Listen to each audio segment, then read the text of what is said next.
Hi boys and girls, happy Saturday, May 2nd. So today what we're going to do is I'm going to read to you Horton Hears a Who. And my goal for this month is to read a Dr. Seuss book at least once a week, so either on Friday, Saturday, or Sunday throughout the month with activities attached on Facebook for you. Because these are the best books, and we had a Dr. Seuss week in school. And with it being super short, we were only able to read a few of these books, and they are my favorite. So I'm going to dig through my little bookshelf and pull out all my Dr. Seuss books for you this month. Okay? Horton Hears a Who. On the 15th of May, in the jungle of Newell, in the heat of the day, in the cool of the pool, he was splashing, enjoying the jungle's great joys, when Horton, the elephant, heard a small noise. So Horton stopped splashing. He looked toward the sound. That's funny, thought Horton. There's no one around. Then he heard it again, just a very faint yelp, and if some tiny person were calling for help. I'll help you, said Horton, but who are you? Where? He looked and he looked. He could see nothing there, but a small speck of dust blowing past through the air. I say, murmured Horton, I've never heard tell of a small speck of dust that is able to yell. So you know what I think? Why, there must be someone on top of that small speck of dust, some sort of creature of a very small size, too small to be seen by an elephant's eyes. Some poor little person who's shaking with fear that he'll blow in the pool. He has nowhere to steer. I'll just have to save him because, after all, a person's a person no matter how small. So gently and using the greatest of care, the elephant stretched his great big trunk through the air, and he lifted the dust speck and carried it over and placed it down safe on a very soft clover. Humph, yelled a voice. 'Twas a sour kangaroo, and the young kangaroo in her pouch said humph too. Why, that speck is as small as the head of a pin. A person on that? Why, there has never been. Believe me, said Horton, I'll tell you sincerely, my ears are quite keen and I heard him quite clearly. I know there's a person down there.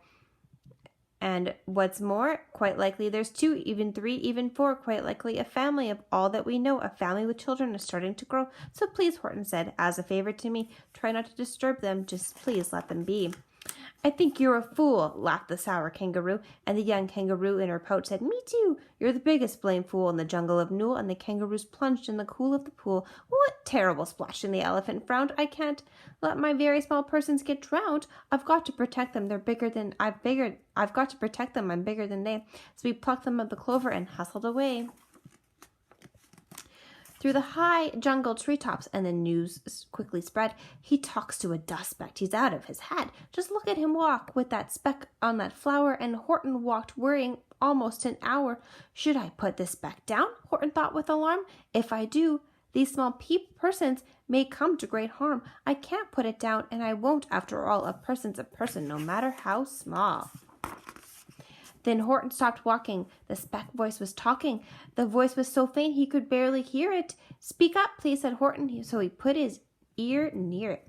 My friend, came the voice, you're a very fine friend. You've helped all of us folks on this dust speck no end.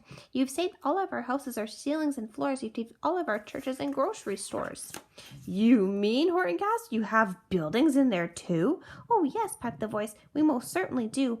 I know, called the voice. I'm too small to be seen, but I'm the mayor of the town that is friendly and clean. Our buildings to you won't seem terribly small, but to us we aren't big. They are wonderfully tall. My town is called Whoville, for I am a Who, and we Whos are thankful and grateful for you. And Horton called back to the mayor of the town. You are safe now. Don't worry. I will not let you down. But just as he spoke, the mayor of the speck, 3 big jungle monkeys climbed up Horton's neck. The Wickerman brothers came shouting, What rot! This elephant's talking to Whos, who are not. They aren't any Whos, and they don't have a mayor, and we're going to have to stop all this nonsense, so there. They snatched up Horton's clover, and they carried it off to a black-bottomed eagle, Vadvaldekoff, a mighty strong eagle, a very swift wing, and they said, Will you kindly get rid of this thing? And before the poor elephant could even speak, that eagle flew off with a flower in his beak. And all that late afternoon and far into the night, the black-bottomed bird flapped his wings in fast flight, while Horton chased after with groans over stones that tattered his toenails and battered his bones, and begged, "Please don't harm any of my little folks, who have the right to live as much as us bigger folks do." But far beyond him, that eagle kept flapping, and over his shoulder it called back, "Quit your yapping. I'll fly the night through. I'm a bird, I don't mind it, and I'll hide this tomorrow where you'll never, ever find it." At 6:56 the next morning, he did it. It sure was a terrible place that he hid it. He let that small clover drop somewhere inside of a great patch of clovers 100 miles wide. Of the great patch of clovers 100 miles wide, "Fine that," sneered the bird, "but I think you will fail," and he left with a flip of his black-bottomed tail. "I'll find it," cried Horton. "I'll find it or bust. I shall find my friends on a small speck of dust." A clover by clover with care he picked up and searched them and called, "Are you there?" But clover by clover he found that the one he sought for just not around. And by noon poor old Horton, more dead than alive, had picked up and searched and piled 9,005. Then one through one afternoon, hour after hour, till he found them at last on the 3,000,000th flower. "My friends," called the elephant, "tell me, do tell, are you safe? Are you sound? Are you whole? Are you well?" From down on the speck came a voice of the mare. "We really had trouble, much more than we share. When that black-bottomed birdie let us go and we dropped, we landed so hard that our clocks all had stopped. Our teapots are broken, our rocking chairs smashed, and our bicycle tires blew up when we crashed. So Horton, please," pleaded the voice of the mare, "will you stick by us, who's, while we're making repairs?" "Of course," Horton answered, "of course I will stick. I will stick by you small folks through thin and through thick." "Humph, humph," cried a voice. "For almost 2 days you run wild and insisted on chatting with persons who never existed. Such uncarryings with our peaceable jungle. We've had quite enough of your bellowing bungle, and I'm here to share sup with a big kangaroo that your silly, nonsensical game is all through." And the young kangaroo in her pouch said, "Me too."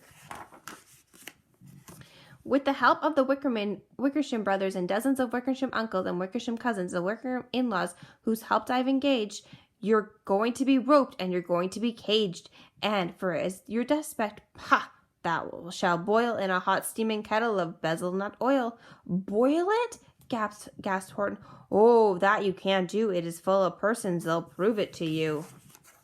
Mr. Mayor," Horton called. "Mr. Mayor, you've got to prove now that you're really all there. So call a great big meeting, get everyone out, make every who holler, make every who shout, make every who scream. If you don't, every who is going to end up in bezelnut stew." And down on the dust speck, the scared little mayor called quickly a big meeting in Whoville town square. His people cried loudly. They cried out in fear, "We are here, we are here, we are here, we are here." The elephant smiled. "That was clear as a bell. You kangaroo surely heard that very well." "All I heard," snapped the big kangaroo, "was a breeze and the faint sound of wind through the far distant trees. I heard no small voices, and you didn't either." And the young kangaroo in her pouch said, "Me either." "Grab him," they shouted, and the keg and the big dope. "Lasso his stomach with 10 miles of rope. Tie the knot so tight he'll never shake loose. Then dunk that dumb speck of bezelnut juice." Horton fought back with a great vigor and vim, but the Wickersham brother gang was too many for him. They beat him, they mauled him, they started to haul him into the cage, but he managed to call to the mare, "Don't give up, I believe in you all. A person's a person, no matter how small. And no, you very small persons will not have to die if you make yourself heard. So come on now and try it." The mayor grabbed a tom-hum. He started to smack it, and over Whoville they whopped up a racket. They rattled tin kettles, they beat on brass pans, on garbage pail tops and old cranberry cans. They blew on bazookas and blasted great toots, on clarinets, ompas, and boompas, and flutes. The great gusts of loud racket ran high through the air. They rattled and shook the whole sky, and the mayor called up through the hallooing, mad hula-boo, "Hey, Horton, how's this? Is the sound coming through?" And Horton called back, "I can hear you just fine, but the kangaroo's ears aren't as strong and quite as mine. They don't hear a thing. Are you sure all your boys are doing their best? Are they all making noise? Are you sure every who done in Whoville is working? Quick, take a look through your town. Is everyone shrieking? Through the town rushed the mayor from the east to the west, but everyone seemed to be doing their best. Everyone seemed to be yapping and yipping. Everyone seemed to be beeping and bipping. But it wasn't enough. All this ruckus and roar. He had to find someone to help him make more. He raced through each building. He searched floor to floor. And just as he felt like he was getting nowhere and almost about to give up in despair, he suddenly bust through a door that Mayor discovered one shrieker quite hidden away in the Fairfax Apartments, apartment 12J, a very small shrieker named Jojo, who was standing and bouncing a yo-yo. Not making a sound, not a yip, not a chirp, and the mayor rushed inside and grabbed the young twerp. And he climbed with the lad up the Eiffelberg Tower.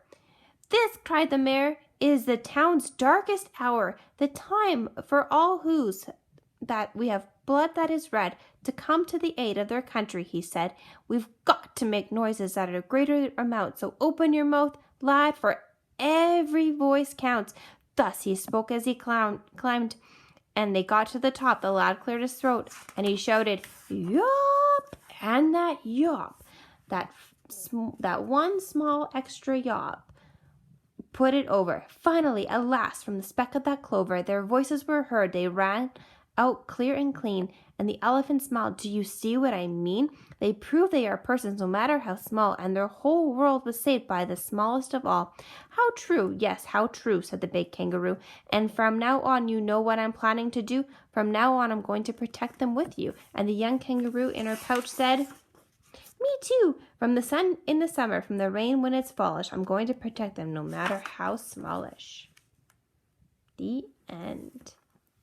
That's all I have for you today, boys and girls. Make sure you check out the Facebook page for all the fun activities that will go along with Horton Hears a Who. I hope you enjoyed it as much as I did, and I will see you tomorrow. Have a great Saturday.